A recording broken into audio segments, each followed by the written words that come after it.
இன்றைய தினம் மத்திய கிழக்கிலே என்னவெல்லாம் நடந்திருக்கிறது என்கிற பல முக்கியமான செய்திகள் வெளியாகி இருக்கிறது. குறிப்பாக அமெரிக்க அதிபர் டொனால்ட் ட்ரம்ப் ஈரான் மீதான தாக்குதல்களை நிறுத்துவதாக அறிவித்திருக்கிறார்.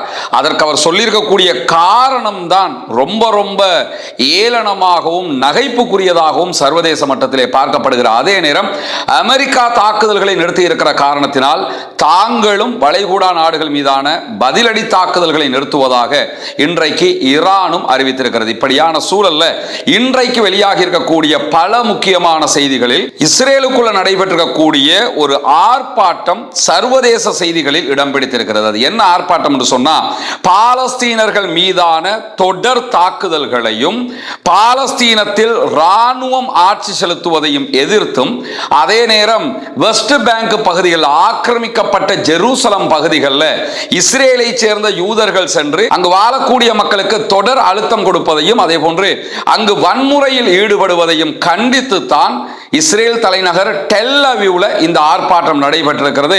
ஆர்ப்பாட்டத்தில் பங்கெடுத்த பல பேரையும் இன்றைக்கு கைது செய்கிற காட்சிகளை இஸ்ரேலிய காவல்துறை வெளியிட்டிருக்கிறார்கள். இதே நேரம் இந்த செயல்பாடுகளுக்கு மேற்கு நாடுகள், பிரித்தானியா உள்ளிட்ட நாடுகளே கண்டனத்தையும் தெரிவித்திருக்கிறார்கள். இந்த இடத்துல நம்ம புரிய வேண்டிய ஒரு விவகாரம் என்னன்னு கேட்டா, இஸ்ரேலுக்குள்ளும் நெஞ்சில் ஈரமுள்ள ஒரு சிலர் இருக்கத்தான் செய்கிறார்கள். காசா அப்பாவிகள் மீதான தாக்குதலை எதிர்க்கக்கூடியவர்கள் இருக்கத்தான் செய்கிறார்கள் என்பதை காட்டும் விதமாக இந்த ஆர்ப்பாட்டங்கள் நடைபெற்றிருப்பதை நம்ம பார்க்க முடிகிறது. இன்றைக்கு வெளியாகி இருக்கக்கூடிய செய்திகளில் மிக முக்கியமான செய்தியாக பல ஊடகங்களும் இந்த செய்தியை ஒளிபரப்பிக் கொண்டிருக்கக்கூடிய சூழல்ல தான் இன்றைய நாளில் அமெரிக்க அதிபர் டொனால்ட் ட்ரம்பினுடைய அறிவிப்புகள் வெளியாகி இருக்கிறது. அமெரிக்க அதிபர் டொனால்ட் ட்ரம்ப் ராஜதந்திர பேச்சுவார்த்தைகளுக்கு இடமளிப்பதற்காக யுத்த நிறுத்தத்தை கொண்டு வந்திருக்கிறார் என்று சொல்லி ஐக்கிய நாடுகள் சபைக்கான அமெரிக்காவினுடைய தூதர் மைக் வால்டர் வெளியிட்டிருக்கக்கூடிய அறிவிப்பு வெளியாகி இருக்கிறது. ஆனால் உண்மை இதுவல்ல என்பது இரண்டாவது விவகாரம். மைக் வால்டருடைய அறிவிப்பு இன்றைக்கு Wall Street journal, New York times உள்ளிட்ட பல ஊடகங்களிலும் வெளியாகி இருக்கக்கூடிய சூழல்ல அமெரிக்க அதிபர் டொனால்ட் ட்ரம்ப் பேச்சுவார்த்தைகளுக்கு சிறிது இடம் கொடுத்திருக்கிறார். முதலில் ராஜதந்திரத்தை அவர் விரும்புகிறார். ராஜதந்திரம் ஒத்துவராத நேரத்தில் தான் அவர் சண்டைக்கு விரும்புகிறார் என்று சொல்லி இன்றைக்கு அவருடைய அறிவிப்பில் நம்ம பார்க்க முடிகிற அதே நேரத்தில் தெஹ்ரான் வாஷிங்டன் பேச்சுவார்த்தைகளுடைய தன்மை குறித்து மேலதிக விவரங்கள் எதையுமே மைக் வால்டர் தெரிவிக்காத நிலையில தான் இந்த சண்டை நிறுத்தம் ஓரளவுக்கு நம்ம பார்க்கிற மாதிரி இருப்பதை நம்ம பார்க்க முடியும். ஏன்னா நேற்று இரவு எந்த தாக்குதல்களையும் ஈரான் மேல அமெரிக்கா நடத்தி இருக்கவும் இல்லை, ஈரானும் அமெரிக்காவினுடைய நிலைகள் மேல தாக்குதல்களை நடத்தவும் இல்லை. இந்த சூழலில் தான் இந்த மைக் வால்டருடைய அறிவிப்பு வெளியாகி இருக்கிறது. ஆனால் அமெரிக்க அதிபர் டொனால்ட் ட்ரம்பை பொறுத்தவரையில் நமக்கு தெரியும், மைக்குக்கு முன்னாடி நின்னாருன்னா அவருடைய மூளை ஆஃப் ஆகிரும். அந்த அடிப்படையில் எதையெல்லாம் நினைக்கிறாரோ அதையெல்லாம் சொல்லிடுவாரு.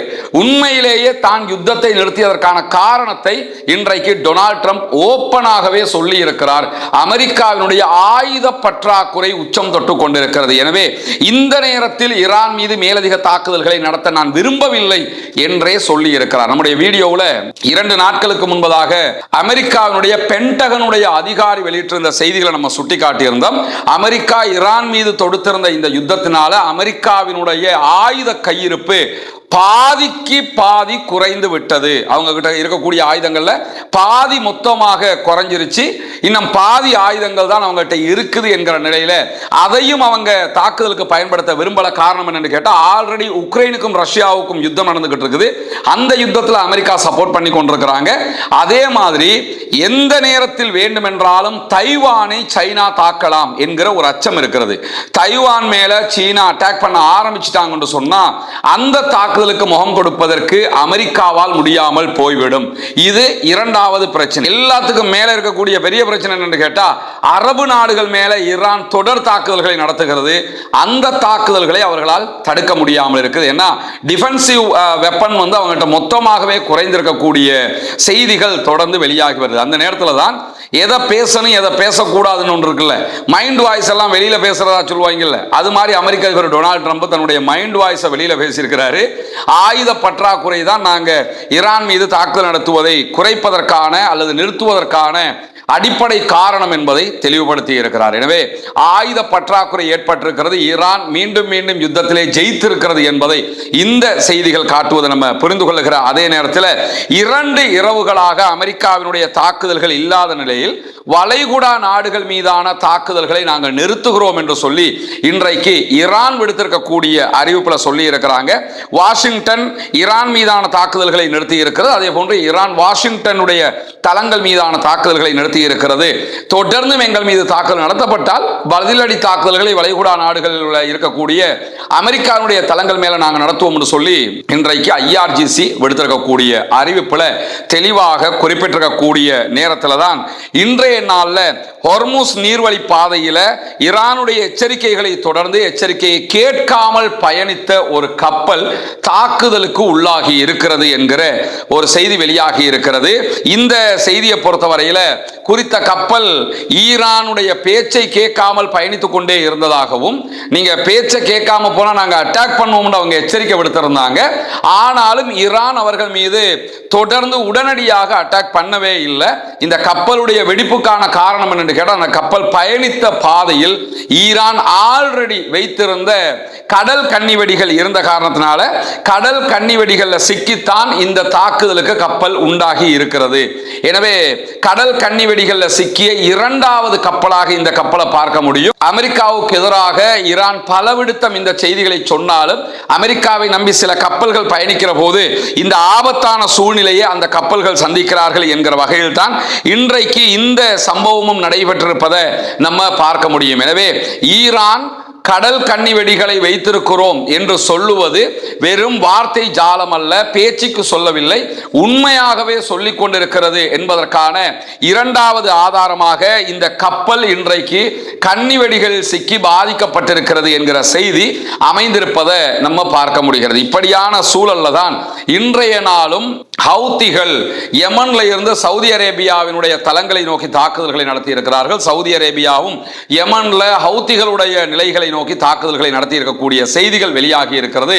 இந்த செய்திகளுக்கு மத்தியில துருக்கியினுடைய தயாரிப்பாக இருக்கக்கூடிய ஒரு ஆளில்லா விமானத்தை நாங்கள் சுட்டு வீழ்த்தி இருக்கிறோம் என்கிற செய்திகளை இன்றைக்கு ஹூத்தி படைப்பிரிவினர் வெளியிட்டிருப்பதை நம்ம பார்க்க முடியும். இந்த துருக்கியினுடைய ஆளில்லா விமானங்களை பொறுத்தவரையில துருக்கி விமானத்தை கொடுத்து ஹூத்திகளுக்கு அட்டாக் பண்ணுங்கன்னு கொடுக்கறாங்கன்னு அர்த்தம் கிடையாது. துருக்கியில தயாரிக்கப்பட்ட ஆளில்லா விமானங்களை ஆல்ரெடி சவுதி அரேபியா வாங்கி கொண்டிருக்கிறது. துருக்கிக்கும் சவுதி அரேபியாவுக்கும் இடையில மிலிட்டரி அக்ரிமெண்ட் இருக்கிற அடிப்படையில் அவங்க ஆயுத விற்பனை செய்கிறார்கள். உலகத்தில் இந்த ட்ரோன் உற்பத்தியில முன்னணியில் இருக்கக்கூடிய நாடுகள்ல ஈரான் எவ்வளவு முன்னணியில் இருக்குதோ அதே அளவுக்கு துருக்கியும் முன்னணியில் இருக்கக்கூடிய ஒரு நாடு. அதையும் தாண்டி துருக்கி நேட்டோ நாடுகள்ல மிக முக்கியமான பவர் கொண்ட ஒரு நாடாகவும் இருக்கிறது. அந்த அடிப்படையில் துருக்கிட்ட இருந்து பல நாடுகளும் ஆயுதங்களை வாங்குறாங்க. சவுதி அரேபியாவும் ஆயுதங்களை பெற்றுக் கொண்டிருக்கிறது. அந்த ஒரு ஆளில்லா விமானத்தை தான் இன்றைக்கு யமன்ல இருக்கக்கூடிய ஹவுத்திஸ் சுட்டு வீழ்த்தி இருக்கிறார்கள் என்கிற செய்திகள் வெளியாகி இருக்கிறது. இந்த செய்திகளுக்கு மத்தியில இன்றைய நாள் அல் ஜசீரா ஒரு முக்கியமான பேட்டியை ஒளிபரப்ப இருக்கிறது. அதனுடைய முன்னோட்ட காட்சிகள் தற்போது வெளியாகி இருக்கிறது. முதல் தடவையாக சிரியாவினுடைய அதிபர் அகமது அல் ஷாரா ஊடகம் ஒன்றிற்கு வெளிப்படையாக பேட்டி அளிக்க இருக்கிறார். அது அல் ஜசீராவுக்கான பேட்டி.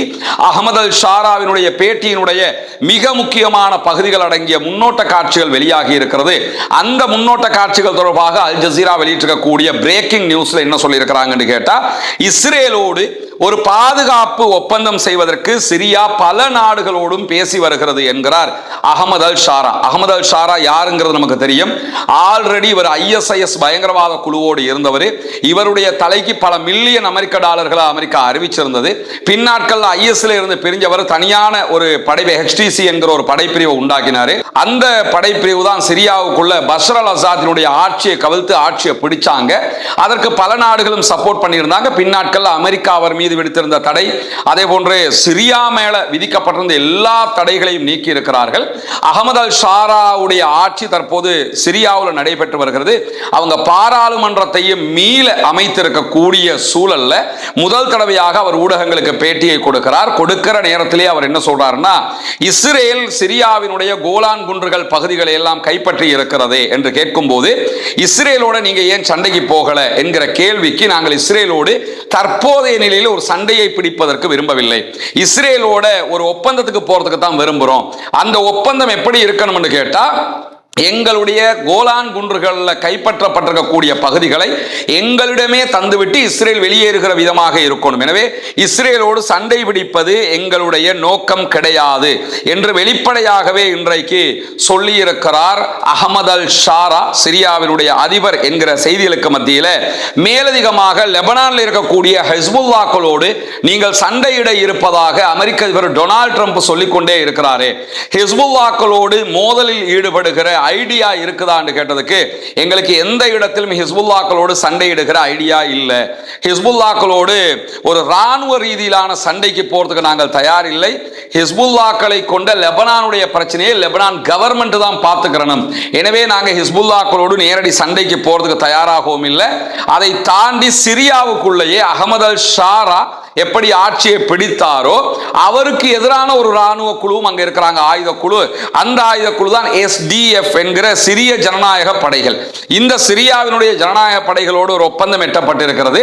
இந்த சிரிய ஜனநாயக படைனா நீங்க எப்படி புரிஞ்சுக்கணும்னு கேட்டா, பஷர் அல் அசாதினுடைய படைகள் அவர் ஆட்சியில இருந்து கவிழ்க்கப்படும் போது அந்த ராணுவம் டிசோல் ஆயிச்சா இல்லையா, அந்த ராணுவத்தில் இருந்த பல பேரும் இந்த SDF என்கிற சிரிய ஜனநாயக படைகள்ல தான் இருக்கிறாங்க. அந்த படைப்பிரிவுகளோடும் நாங்கள் சண்டைக்கு போவதற்கு தயாரில்லை. ஒரு ஒப்பந்தம் எட்டப்பட்டிருக்குது. அந்த ஒப்பந்தத்தை நடைமுறைப்படுத்துவதற்கு தான் முயற்சி பண்றோம் அப்படின்னு சொல்லியிருக்காங்க. மொத்தத்தில் நாங்க யாரோடையும் சண்டைக்கு ரெடி இல்லை. நாங்க எப்படியாவது நாட்டை டெவலப் பண்ண போறோம், அமைதியாக சிரியாவை கொண்டு செல்வதுதான் எங்களுடைய நோக்கமாக இருக்கிறது என்று சொல்லி அகமது அல் ஷாரா இன்றைக்கு வெளியிட்டிருக்கக்கூடிய அறிவிப்பில் நம்ம பார்க்க முடிகிற அதே நேரத்தில் இன்றைய நாள் வெளியான ஒரு முக்கியமான செய்தி தான், நேற்று இரவு பின்னேரங்களில் உக்ரைன் ஈரானுடைய ஒரு கப்பல் மேல காஸ்பியன் சீல வைத்து தாக்குதல்களை நடத்தி இருக்கிறார்கள். காஸ்பியன் கடல்ல நடத்தப்பட்டிருக்கக்கூடிய தாக்குதல்ல ரஷ்யாவுக்கு ஈரான்ல இருந்து கொண்டு செல்லப்பட்ட ஆயுதங்களை அடங்கிய கப்பல் மீது தான் நாங்கள் ஆளில்லா விமான தாக்குதல்களை நடத்தினோம் என்று சொல்லி உக்ரைனுடைய அதிபர் விளாடிமிர் ஜெலன்ஸ்கி வெளியிட்டிருந்த அறிவிப்புல சொல்லி இருந்தார். அவருடைய எக்ஸ் பக்கத்தில் அதை சொல்லி இருக்கிறார். ஜெலன்ஸ்கியை பொறுத்தவரையில் உள்நாட்டுக்குள்ள மிகப்பெரிய எதிர்ப்பை சந்தித்துக் கொண்டிருக்கக்கூடிய ஒருவர், யுத்தத்தை வைத்தே பெஞ்சமின் நெத்தன்யாகு மாதிரி ஆட்சியை கடத்திக்கிட்டு இருக்கக்கூடிய ஒருவர், அவர் எப்படியாவது இன்னும் கொஞ்ச காலத்திற்கு உக்ரைனுடைய அதிபராக இருக்க விரும்புகிறார். ஆனால் அவர் ரஷ்யாவுடனான யுத்தத்தில் படுதோல்வி அடைந்து கொண்டிருக்கிறார் என்பதும் உலகத்திற்கு தெரியும்.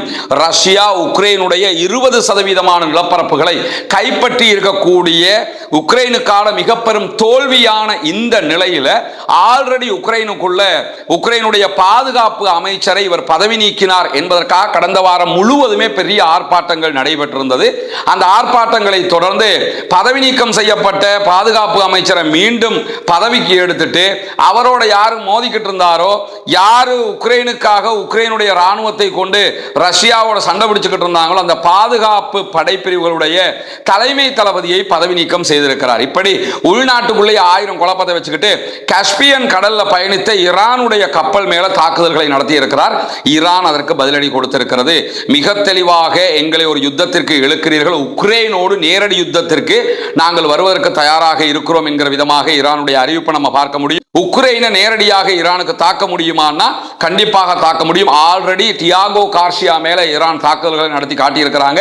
டியாகோ கார்சியா என்பது ஈரான்ல இருந்து 4000 கிலோமீட்டருக்கு அப்பால் இருக்கக்கூடிய பகுதி. எனவே டியாகோ கார்சியாவை தாக்கினவங்களுக்கு மாறி அப்படியே உக்ரைன் மேல அட்டாக் பண்றது கஷ்டமும் கிடையாது. உக்ரைன் மேல நேரடியாகத்தான் சண்டை பிடிக்க வேண்டும் என்கிற எந்த தேவையும் அவங்களுக்கு கிடையாது. ரஷ்யா மூலமாகவே ரஷ்யாவுக்கு மேலதிகமான ஆயுதங்களை கொடுப்பது அல்லது ரஷ்யாவோடு இணைந்து உக்ரைனை அவர்கள் தாக்குவதற்கான நிறைய வாய்ப்புகள் இருக்கிறது. இந்த அறிவிப்பும் இன்றைய நாளில் வெளியாகி இருக்கக்கூடிய சூழல்ல தான் இன்றைக்கு வெளியாகி இருக்கக்கூடிய IRGC-னுடைய இன்னும் ஒரு முக்கியமான செய்தி என்னன்னு கேட்டா, பிரித்தானியா தொடர்ந்தும் அமெரிக்காவுக்கு ஆயுதங்களை கொடுத்தால், பிரித்தானியா அமெரிக்கா ஈரானை தாக்குவதற்கான படைத்தளங்களை கொடுத்தால் பிரித்தானியாவை நாங்கள் பதிலடி தாக்குதல் மூலம் அழிப்போம் என்கிற எச்சரிக்கையை விடுத்திருக்கிறார்கள். பிரிட்டன் மேல ஈரானுக்கு தாக்குதல் நடத்த முடியுமான்னு கேட்டீங்கன்னா கண்டிப்பாக நடத்த முடியும். ஏன்னா ஆல்ரெடி டியாகோ கார்சியாங்கிறது பிரித்தானியாவினுடைய படைத்தளம், அதன் மேல ஈரான் அட்டாக் பண்ணி காட்டிட்டாங்க. டியாகோ கார்சியா கீழே இருக்குது. அப்படியே மேலே திருப்பி அடிச்சாங்கன்னா 4000 கிலோமீட்டர் அடுத்த பக்கமாக வெஸ்ட் பக்கம் தாக்குதல் நடத்தினாங்கன்னா பிரித்தானியா மேல நேரடி தாக்குதலையே ஈரானால நடத்த முடியும் என்கிற செய்திகளையும் நம்ம புரிஞ்சுக்கிறோம். காரணம் என்னன்னு கேட்டால், அமெரிக்காவிடத்தில் ஆயுத பற்றாக்குறை என்று அறிவிக்கப்பட்டிருக்கக்கூடிய இந்த சூழல்ல ஈரான் எந்த இடத்திலும் எங்களிடத்தில் ஆயுதம் இல்லை என்று சொல்லவும் இல்லை, நாங்கள் யுத்தத்திலிருந்து பின்வாங்குறோம் என்று சொல்லவும் இல்லை. ஈரான் யுத்தத்திற்கு எப்போதும் தயாராகவே இருக்கிறது என்கிற செய்திகளை நம்ம பார்க்க முடிகிறது. எனவே ஈரானுடைய நிலை வலுவான நிலையாக இருக்கிறது, அமெரிக்கா பலவீனப்பட்ட நிலையில இருக்கிறது என்பதை வெளிப்படையாகவே நம்ம பார்க்க முடியும்.